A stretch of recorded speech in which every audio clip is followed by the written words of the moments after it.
Welcome to Conversations from St. Norbert College, a program that invites you into discussions taking place in your community on today's local and global issues.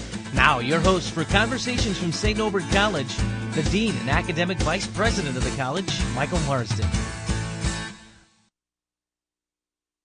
Good evening, my name is Michael Marsden, and I'm your host for this edition of Conversations from St. Norbert College. Our special guest this evening is Dr. Len Biallas, who spent the past academic year at St. Norbert College as a visiting professor of religious studies. Dr. Biallas is a retired distinguished professor of religious studies from Quincy University in Quincy, Illinois. And our topic this evening is the spirituality of travel. Dr. Biallas received his undergraduate degree from Notre Dame University, his master's degree from Holy Cross College in Washington, D.C., and his Ph.D. from the Catholic Institute in Paris. While at Quincy, Dr. Biallas is the only professor to have received all three of that university's special faculty awards in teaching and scholarly achievement, and of course the Distinguished Professor Award. He has written more than 175 articles along with 3 books, the most recent of which is entitled Pilgrim, A Spirituality of Travel, which was published in 2002. Len, welcome to our program. We're really Mike, pleased to have you. Thank you very much. The whole year as well. Thank you very much. Not just for the program. So, you and your wife have traveled pretty extensively, according to what I understand. And you seem to have found a true spirituality in all of that travel together.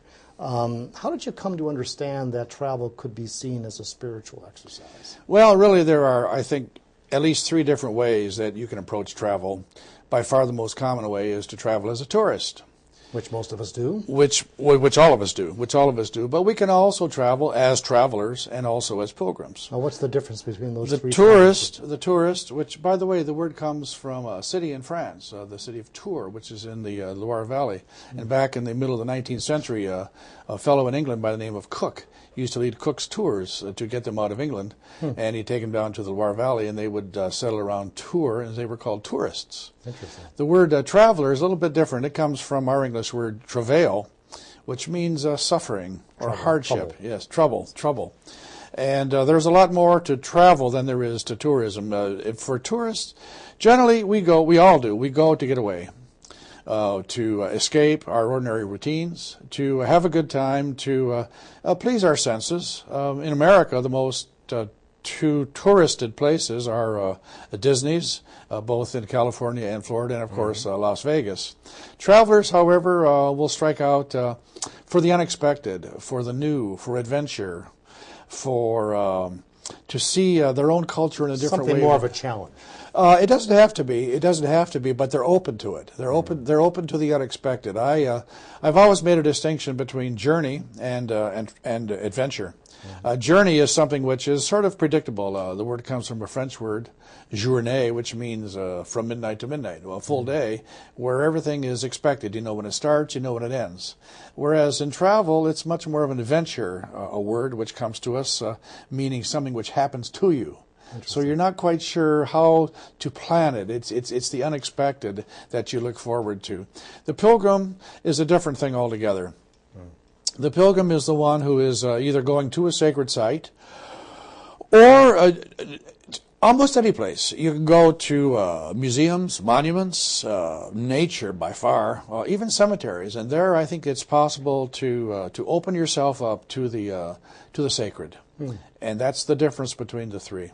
And during the 19th century, they often talked about the sacred places in the United States as a European tour. Right. In the 19th century, by far the most sacred place to visit was Niagara Falls.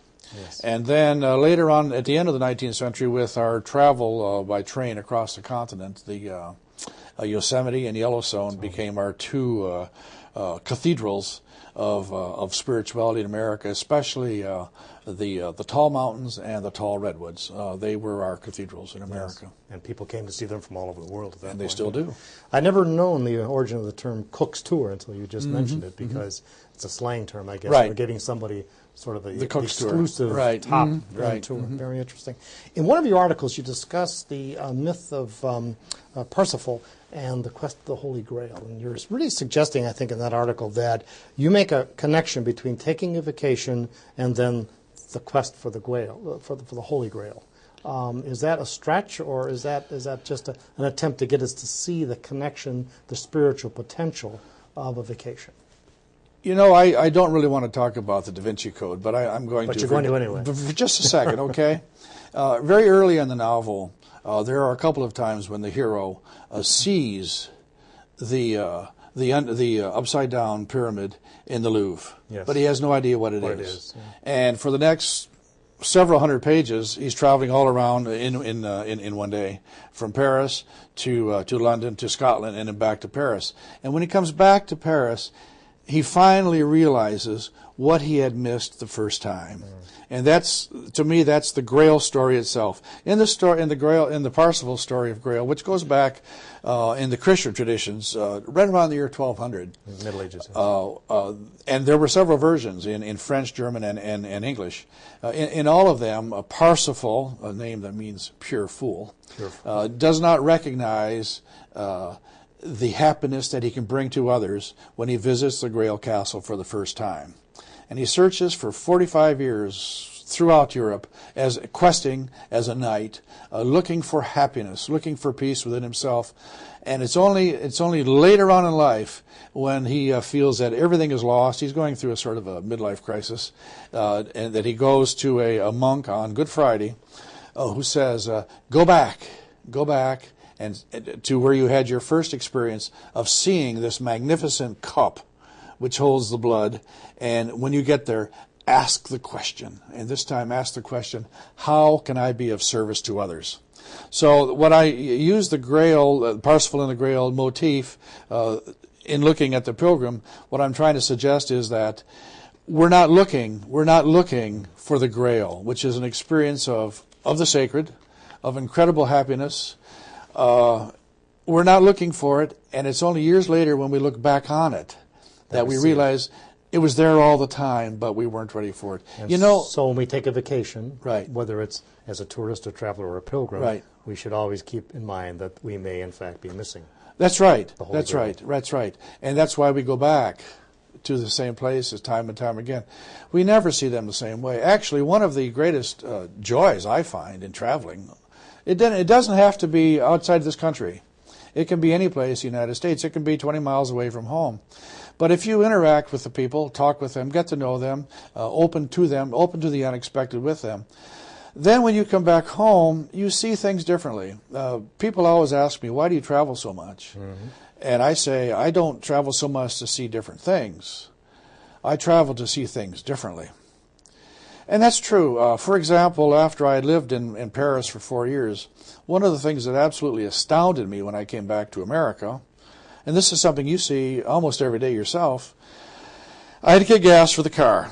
And it's very difficult to find in Europe. Sometimes you have to travel several miles before you'll find a gas station. Then it will be marked in large letters.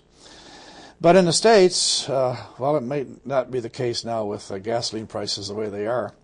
But I remember waiting at a stoplight and looking around the intersection, and I saw 4 gas stations.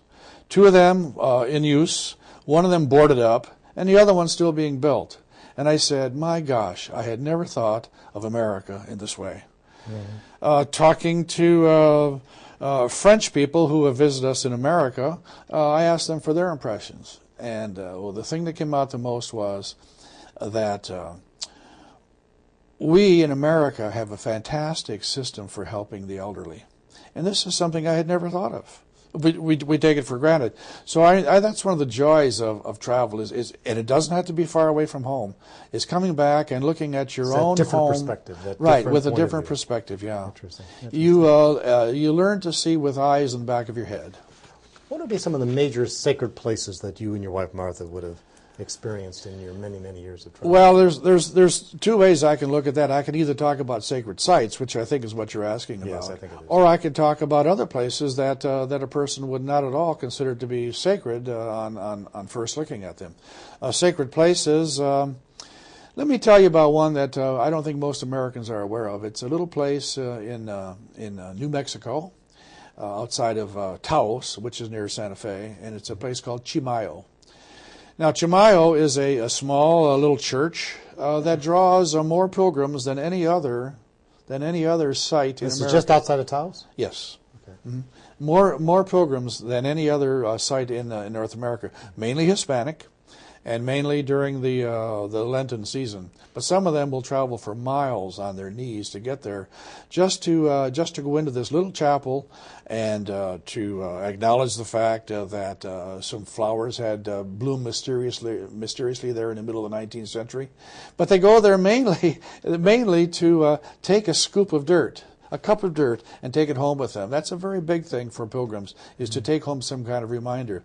They take home that dirt, and I was thinking, my gosh, if they have all these thousands of pilgrims every year, where does all the dirt come from? So I asked the priest who was in charge of the shrine, and he said, come on out here and take a look in the back. And he said, we just had 7 truckloads of sand delivered yesterday. Yeah, that's one pilgrim site that I would mention. The big ones throughout the world, I don't think that most Americans have not heard of Fatima or of Lourdes in southern France. Let me tell you a story about Fatima. I was living in Paris during the riots of 1968, 40 years ago this month. Mm-hmm. As a matter of fact, almost to the day. And I was finishing my doctoral studies there, and classes had been suspended because of the riots in Paris. And so we decided to take a 2-week tour to Spain and Portugal. And we drove down, and we got to Fatima. I still remember it was on May 13th, 1968. I'll never forget the day. It didn't mean anything to us at the time, but we couldn't get into the shrine. Every road you saw, maybe 15 feet wide, these small roads in rural Portugal, we couldn't get in. They were all marked one way coming out. And finally, a fellow recognized our license plate, a Parisian license plate, started talking to us in French and said, where are you trying to go? We said, we're trying to see the shrine of Our Lady of Fatima. And he just laughed. He said, why don't you go down to the neighboring town here, Battaglia? He said, they got a fantastic Gothic cathedral there. It's Our Lady of Battaglia. He said, it's the same lady. you don't have to go to Fatima. But he did give in and take us to the back roads. And we got there. We found out that May 13th, 1918, 50 years before to the day, was the day that the Blessed Virgin Mary had appeared to the 3 children at Fatima. And people had come from all over Portugal and Spain and Europe, as a matter of fact, to commemorate this 50th anniversary. And they were supposed to reveal the supposed secrets that... that I'm not familiar with. Wasn't that on the 50th anniversary? That I'm not familiar with.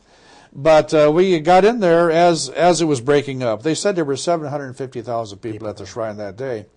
But we went over and talked to a couple, women, a grandmother, a mother, and a young granddaughter. And through our interpreter, we asked why they thought that the Blessed Virgin had appeared in Portugal. And the two of them chattered a little bit with each other. And finally, the mother said, we think that the Blessed Virgin appeared in Portugal because you Americans are rich enough to come here, but we are so poor that we can't afford to go to America. Yeah, interesting. Lourdes is a totally different experience because the setup for healing the sick is phenomenal. My wife and people take water back from Lourdes. Right, they take water back from there. Actually, what they were taking from Fatima was basically twigs. All the tour buses were covered with twigs on the front. It was a sort of a symbol that we're on pilgrimage. Yeah, that was interesting. Yeah. Outside of Europe, I mentioned one or two in America. Outside of Europe, the most impressive shrine I visited was in a town in eastern India called Bodh Gaya. Bodh Gaya is to the Buddhists sort of like Rome is to Roman Catholics. It's the center of pilgrimage from all over the world. And we were very blessed to go there and to visit the Mahabodhi Shrine. And we didn't know whether we could go in or not, but the people just came up to us and they offered my wife garlands of flowers, and they gave me a bunch of oranges, and they told us to go on inside to the shrine. So we went in and just spent some time there and offered the flowers and the fruit to the principle of enlightenment that the Buddha entails. So those are a couple of the pilgrimage sites. But now when you talk about sacred places other than the ordinary ones, I don't think that you have to go any further than the mountains in the Upper Peninsula. Mm-hmm. Just go up north. Mountains have always been the most, along with trees and water. Mm-hmm. Mountains, rocks, stones, and wood. are the three basic natural elements that lend themselves most to the presence of the sacred in the world's religions.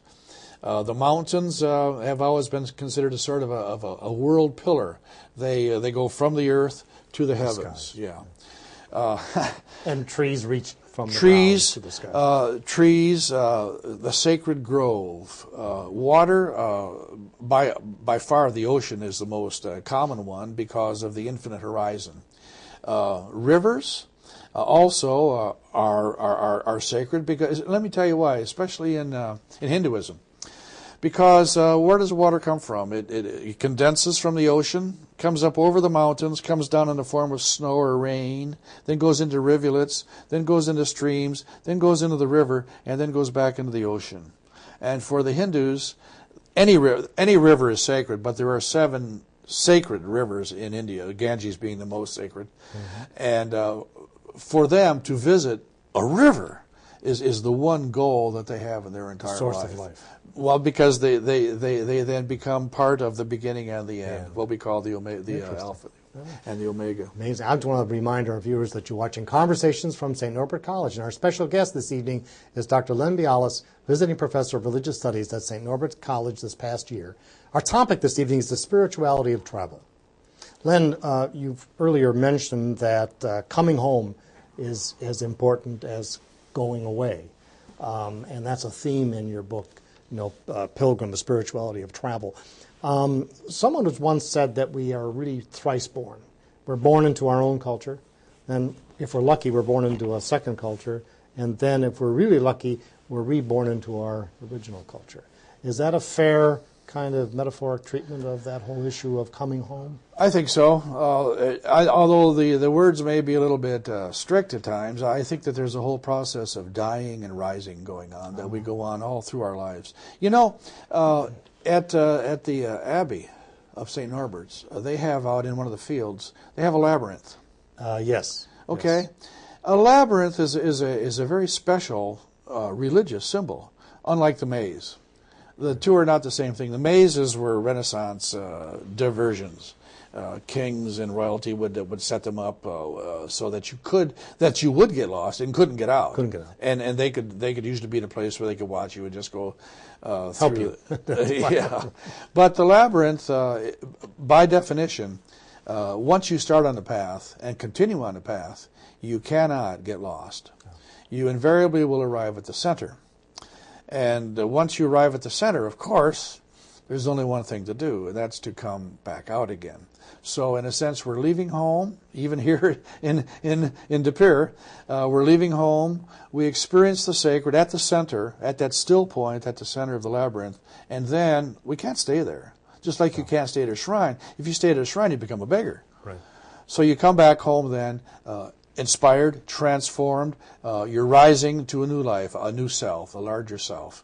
To me, it's a little bit like a spiral that our lives, we die and rise. You talk about the second birth, dying and rising, dying and rising, dying and rising, and this is a spiral, and it never closes. It never closes. If you're working on a path of transformation, you see, if you close the circle. If you become perfect in that sense, if that's your wholeness, then you're not open to what's outside. Yeah. So what you're hoping for, especially in human relationships, is you're hoping that your spiral will meet their spiral, and then each can find a way to the heart of the other person.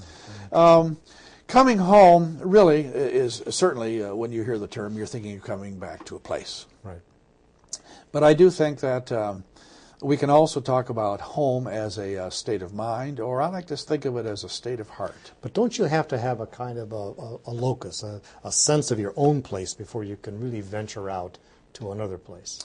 I would say that you have to have a sense of your own self. Self. Yes. Not necessarily self in place. Well, there's a lot of literature out right now. As a matter of fact, I think it's the main topic in the Colleen lecture series next year. It's on, I'm not sure exactly what the title is, but it's on the relationship between place and space. We should mention for our viewers that the Colleen Lecture Series is a public lecture series put on by St. Norbert College's disciplines of philosophy and religious studies each year, and basically supported by an endowment named after Abbot Colleen, the former Abbot Colleen, late Abbot Colleen. Right. But if you can just think in your own mind for a second, what is the difference between a place and a space? Well, a place is a space with special meaning, and I'm looking at home in the same way. I mean, even I'm not going to put you on the spot at all, but where is your home? And I know that you, from your own career, have had a home in many different parts of the United States. And where is your home? Well, your home is where you are right now, with your openness to whatever comes to it. Yeah. Well put. Now, talking about transformative experiences, as I was reading one of your articles that you wrote about the trip that you and your wife took to Havana, Cuba. I think you were there in Christmas of '95 and New Year's of '96. And that was at a time, well, it's still pretty much of a controlled access port for Americans. But you were given special permission to go there with a group and so on. Can you tell us a little bit about what was transformative about that experience? Okay. And over the holidays in '95, '96 period. Well, I don't think I could really talk about our experiences in Cuba without talking about the generosity and openness of the people and their education system. I remember going to Mass, Catholic Mass, on the first Sunday after New Year's, which is the Feast of the Holy Family. And I remember the priest saying during the Mass, he said, "It's the gospel story is the flight of the Holy Family to Egypt, because of Herod and his slaughter of the innocents." And he said, "We have here in Cuba many Herods." I've never forgotten that. It gave me a different way of looking at the Cuban people.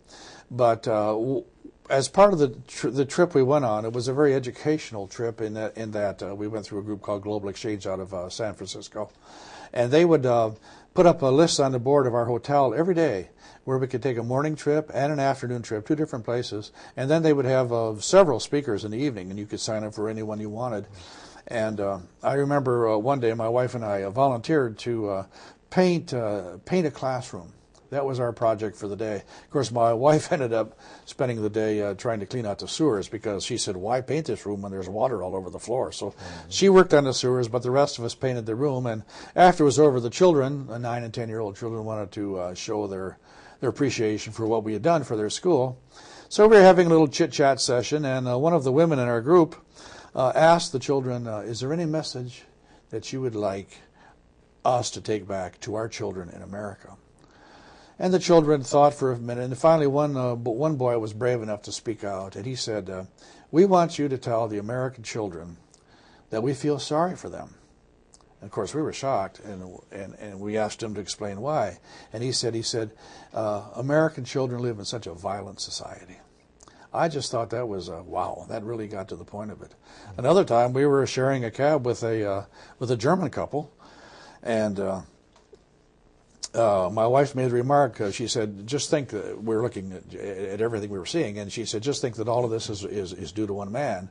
And I said, "Yeah, to Castro." And the German fellow said, "No, it's due to Kennedy." Kennedy. Okay. Different so perspective. Different perspective. So transformative experiences. Interesting. Now, the next year, you took an extended trip to India from January of '97 to March of '97, you and your wife, and I assume that was an equally transformative experience. Yes, that one's a little bit different. Longer. Because it was longer, but I also had the chance to teach for 3 weeks in the city of Ahmedabad, a town I'd never heard of. It only has 5 million people, and I'd never heard of. Since then they had a severe earthquake there, but I was able to give graduate lectures on the Hindu scriptures to Hindu students. I thought that was kind of interesting. But if I had to talk about the experiences that were transformative there, I would think it would be spending a morning in a boat about 50 yards out on the Ganges River, looking at one of the ghats. These are temples all along the river for about 1.5 miles. And 2 of them are funeral ghats. And we were there witnessing what they do for a funeral. I understand is by law in India that you have to cremate the body within 24 hours, no matter. So you do you express your sorrow for the next couple of weeks, but the body is burnt within 24 hours.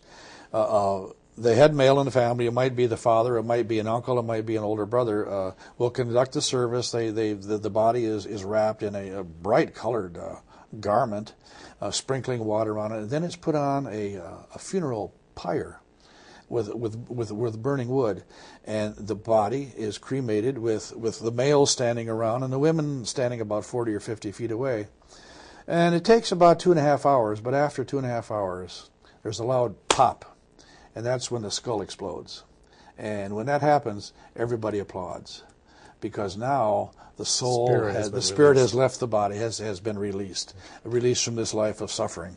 Now that is a transformative experience to make you think about death in our own culture. In a little bit different way. Now surely in all the travels that you've done, there have been some disappointments, some experiences which were probably less transformative than you'd hoped, or you don't have to go more than 5 miles away from home to have disappointments in your travels. But there are going to be disappointments with money. There are going to be disappointments with the closeness of people. I mean, we have a certain distance that we're comfortable with in America. Yes. In India, they're touching all the time, and you can't get away from it. There are disappointments with travel plans, airplanes. Cars, buses, trains. How do you turn those into spiritually significant experiences, or do you try? Well, I do think that there are certain virtues that you can develop. A certain humility. Mm-hmm. I mean, we are on their turf. Yes. And they're going to do things the way they want to do them. I've mentioned this before. There's a certain openness. That openness it opens up so many doors. I'll tell you one occasion that was a disappointment that turned out to be anything but a disappointment. When I taught in Rome for a year through Loyola University Chicago, I wanted to get out and I wanted to learn a language. I wanted to learn Italian. So on Sundays after church, I used to go out, take the bus out into one of the suburbs of Rome, way far away from any tourist place. And I made some dumb mistakes there, taking way too much food the first couple times, and then asking for wine, and the proprietor just points to the wine bottle in the refrigerator and says, "Take what you want." I mean, that started out very nice, but I couldn't eat this food at all. But the people were all watching me the first time I went, and I just talk about embarrassment, you know. But a colonel, at least he said he was a colonel. With Italians, you're never sure. Yeah. A retired colonel in the Italian army, befriended me, and he said, "Look," he said, "if you keep coming back here," he said, "I'm going to teach you some Italian, only if you'll teach me some English." So that went on for most of the year. Every Sunday, I'd go there after church, and one Sunday, the proprietor, Franca, she owned the place with her brother and 2 sons.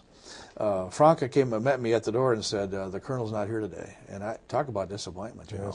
And I said, "Oh, geez, you know, did he die or something like that?" She said, No, don't worry about it at all. So my disappointment turned to joy when she said, "The colonel's granddaughter has come to town for a few days, and she's cooking him a very special Sunday dinner today, and he has invited you to come over to the apartment and share the meal with us." Oh, nice. So, I mean, it was a very disappointing thing. I mean, we got to know some people that didn't know before, and set up a nice, friendly relationship, and it was crushed. But then it came back. To being open. Being open is the key. Right, dying and rising. Wondered now that you're finished with your full year of teaching here at St. Norbert College, and I'm sure it's been, I hope, a good year for you.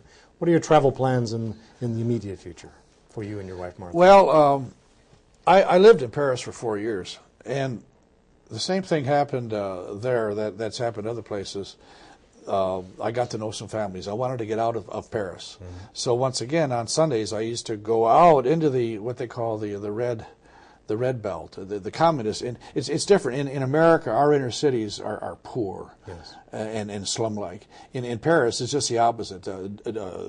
Paris, which is not a big city, by the way, is very nice inside. But then you get out a few miles, and there's a belt all the way around the entire city of they call it red because of the communists. And this is the poor working class, and that's where I went. Actually, I went out past the red belt on Sundays, and I got to know. When you were a student? Yes, I was a student, and I got to know some families out there, and that was over 40 years ago. And I've kept up with 3 of those families So you're gonna for go back. 40 years, and they've all been to America to visit. Thank you for being with us. Is our time up already? We are, I'm afraid, out of time, but I Oh, want my to thank you for sharing your insights and experiences great. with us. It's much appreciated. Fine. So please join us for future programs as we continue our exploration of the world of ideas. Until then, I'm Michael Marsden for Conversations from St. Norbert College.